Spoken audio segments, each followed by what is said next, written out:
pozornost a předám slovo doktorce Sagwaag se s příspěvkem na téma narrativní analýza právě způsobená pro uživatele drog.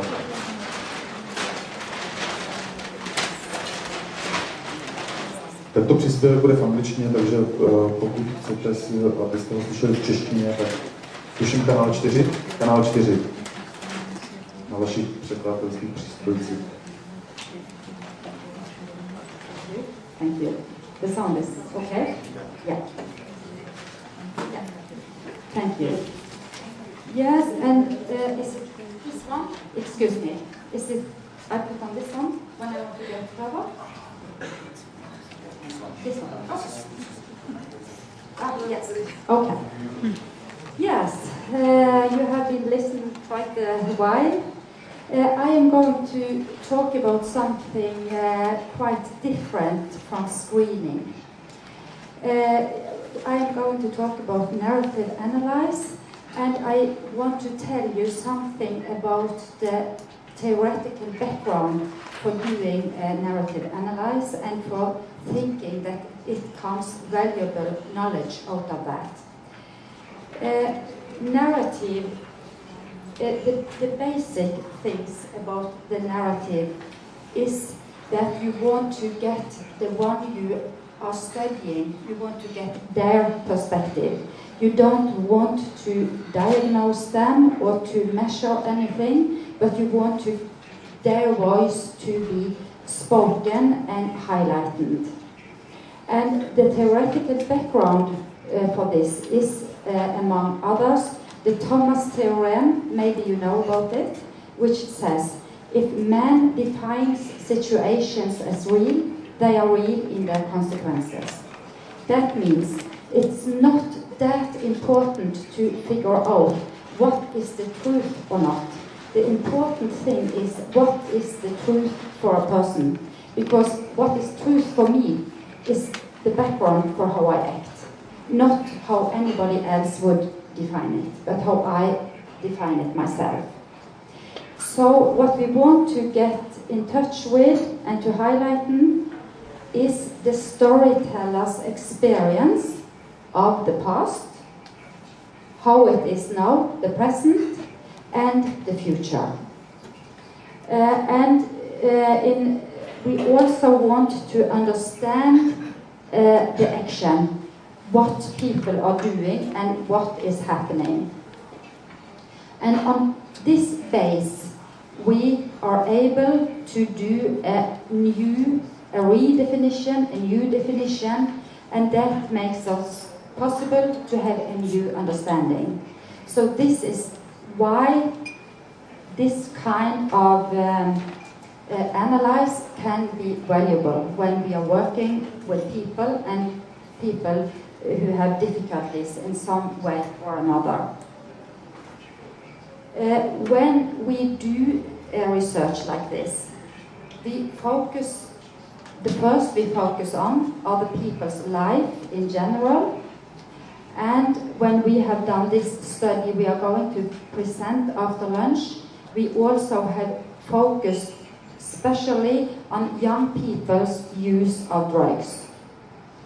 We asked them to tell when it started, what was the conditions, what was the context, who was they together with, and if they remember what kind of thoughts they have to do this decision of starting using drugs. And we also want to examine the several relations they have to actors they interfere with, and how they understand these relations. They have relations to parents, to other youngsters, to social workers, to health professionals, or anybody they interfere with. And they do have a certain understanding of it. So we want to get them to tell us about it and reflect on these relations. And then we get some data we want to analyze. And as this is a narrative analysis, I just want to point out that it is some differences in narrative analysis. You can have a linguistic analysis, probably many of you knows about that, and you also can have an analysis of the social interactions between people. So in this study, this is the most important thing, the social interaction between people. We do not do this linguistic analysis. So we want to highlight the social phenomenon that we can manage to collect by interview or a conversation. It isn't like that we have a lot of questions and we ask and they answer. We try to get more a conversation so the young people can tell us about things which is important for them, but which we haven't thought of. So we have to give room for them to reflect, so we can get to know about things which we haven't had in mind or anybody have been writing on before. So we, by this technique or this method, we can get information about new items which seems important for the young people. Is it too fast or is it okay? Is it okay for the translation? Okay, okay. Then it is something else which is very important in the narrative. I just have to, yeah. And that is to find the plot in a story. The plot is the organizing theme that identifies the significance and the role of the individual's events. It's normally called the plot of the narrative. And the plot's functions is to transform, chronicle or listening of events into a schematic whole by highlighting and recognizing the contribution that certain events makes to the development and outcome of the story. This is Polkinghorne's definition of a plot.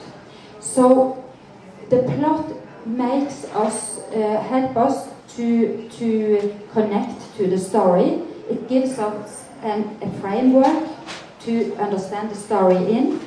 We can also analyze during the plot. We need the plot to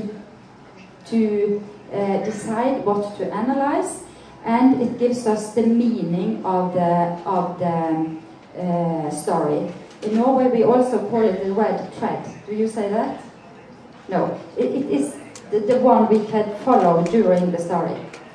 And it puts certain elements in a general pattern. When we speak to each other, we speak about a lot of things. And when you analyze what we are speaking about, you can have to decide what's the plot and to get this framework or this pattern of the narrative. Then we know what we are talking about.